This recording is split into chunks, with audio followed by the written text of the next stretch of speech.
Live. When they tell you live, that's a different effect. I'm telling you right now.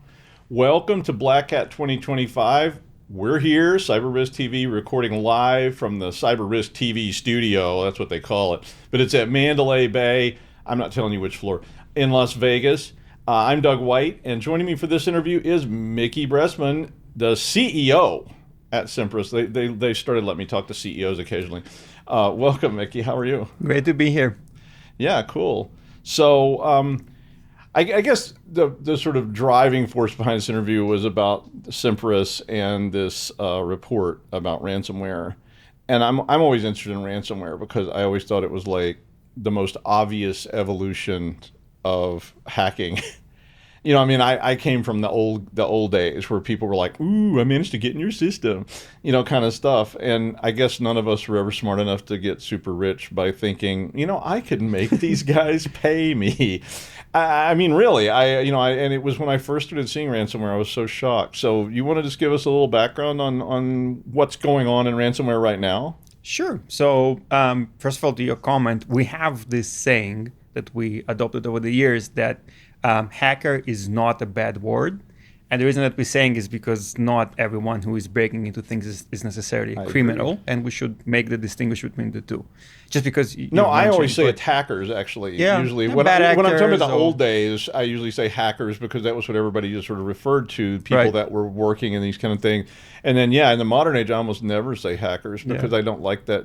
I don't like that. I agree with you. Attackers is a better word. Yeah. Oh, bad actors, because actors. That's kind of what. But anyway, going back, things definitely evolved, right? If you remember the years of when we had just viruses and things like that, that was a very different game.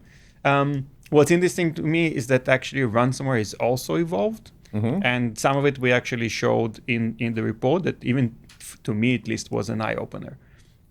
What I'm saying that things have evolved. If you think about ransomware evolution, the initial stage was I get into your data, I encrypt it, and now I'm asking for money in order to release it. Yeah. The next step of that evolution was basically I steal your data, I encrypt your data, and now I have two ways to basically ask for money. One hand, I might publish it, so you probably want to pay me to avoid the publication. Yes. And the other one is you want me to help you to decrypt it back.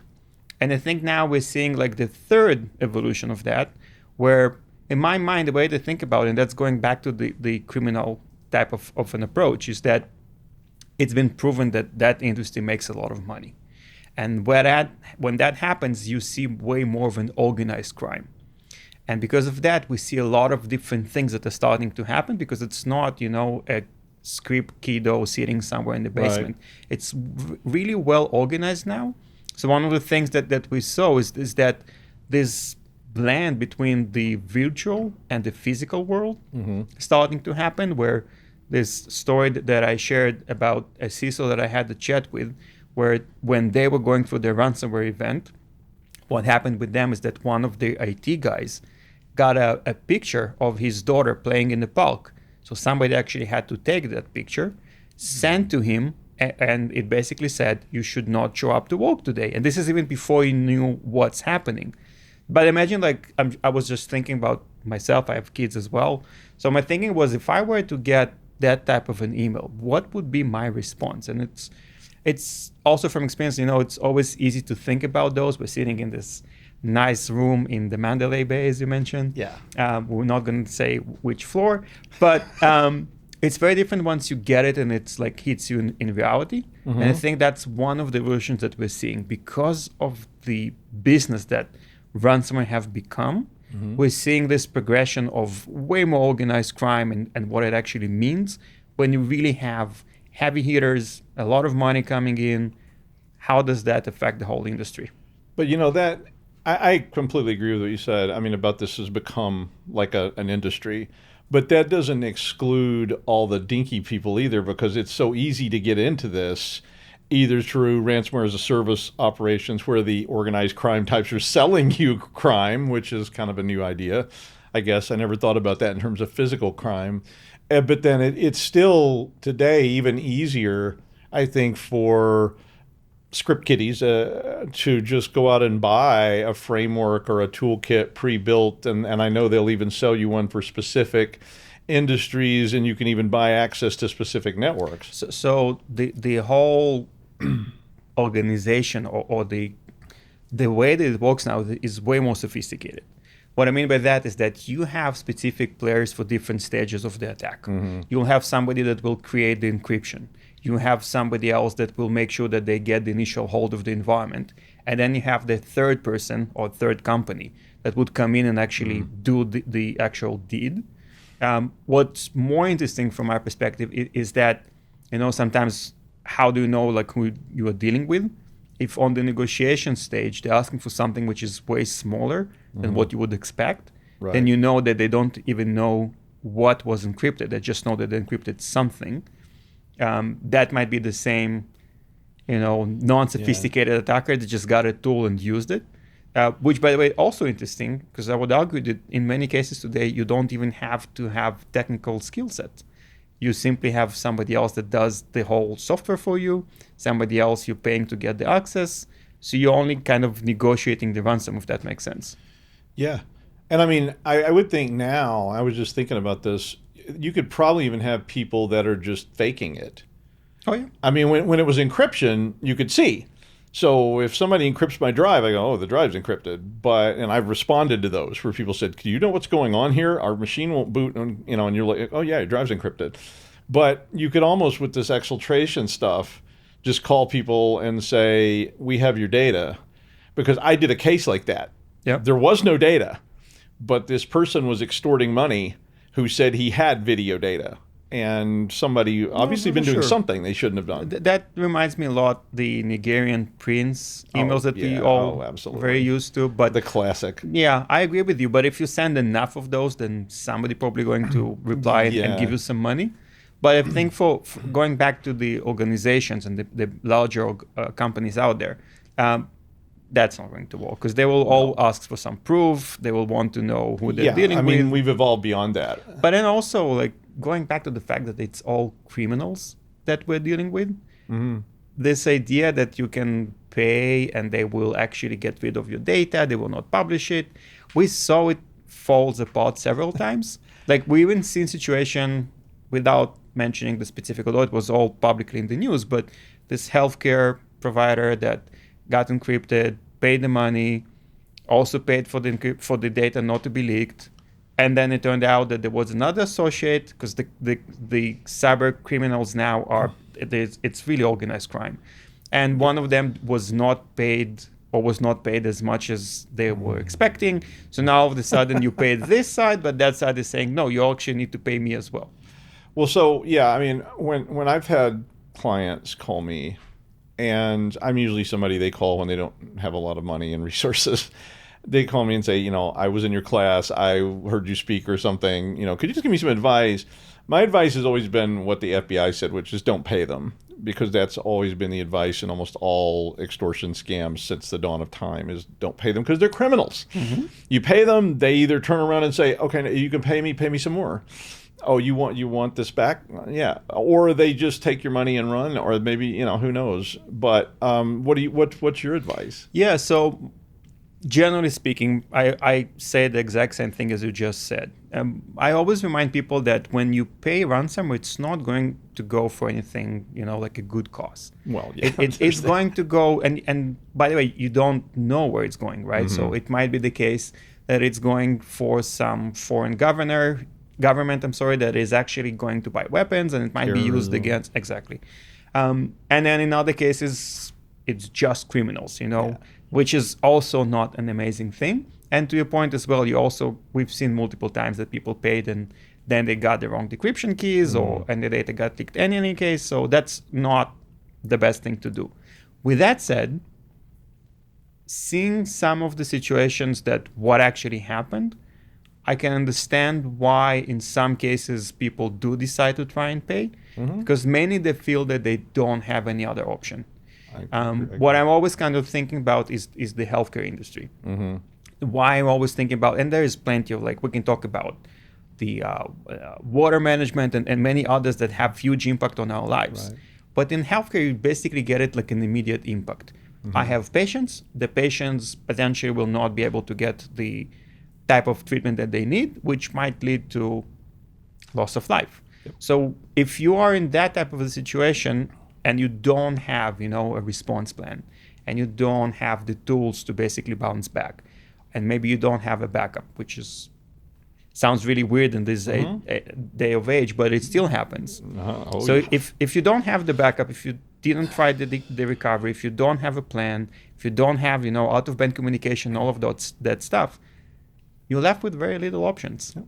Well, I mean, I used to do disaster planning for people. So this was like, and one of the very first things that we would do is I show up, your CIO or whomever it is that's being tested comes out, and I said, okay, this morning the building fell down. You just showed up, the building fell down. What's your first move? And I was always shocked when they said, I'll call Steve. And I went, call him.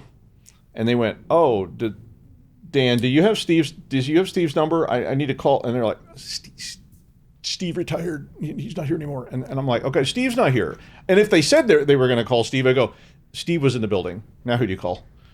Because I wanted them to have a response plan. And I'm always shocked that plenty of people don't have a response plan. So listen, all of you, you should have a response plan right now. Just like at this moment, assume that Mickey and I just ransomwared you. What's your first move?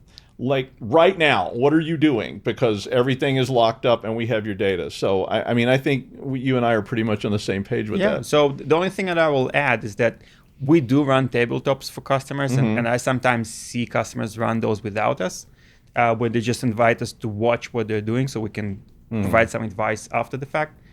You always should assume exactly what you did. You always should assume, let's say that Steve is the decision maker. And let's say that he's the only one that can say that we can start the recovery process. But let's assume for a minute that Steve is right now diving in the Bahamas. And we can't get a hold of him.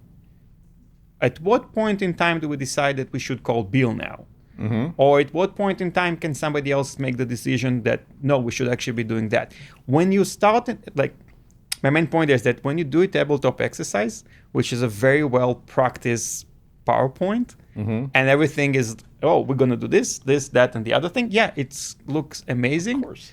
Unless you have somebody in the room that says, you're out, and keep going. So now let's see what the actual recovery plan looks like. No, I learned this from an exercise. I was doing an exercise with the state police one time, and it was a national level exercise. And literally, I walked in on the second day of the exercise, and the person walked up to me and they said, the sergeant was killed in a traffic accident this morning. I was like, what? And he was like, I'm supposed to say exercise around that. I was like, oh my God, you're in charge now. And it was like literally one of the most stressful days of my entire life, because don't kid yourself, I guess, is very what I've seen is people say, I call Steve says everything's fine and runs a backup cycle and we're done. Are we finished here? And I'm like, not even close.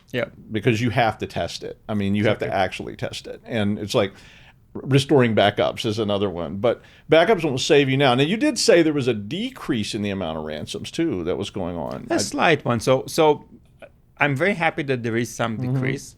But I also want to be realistic. This is a report that compares data to about a year ago. The decrease is not huge. Okay. And I will not be surprised if in a year from now we're back to increase. I mean, it's not always the exact same number.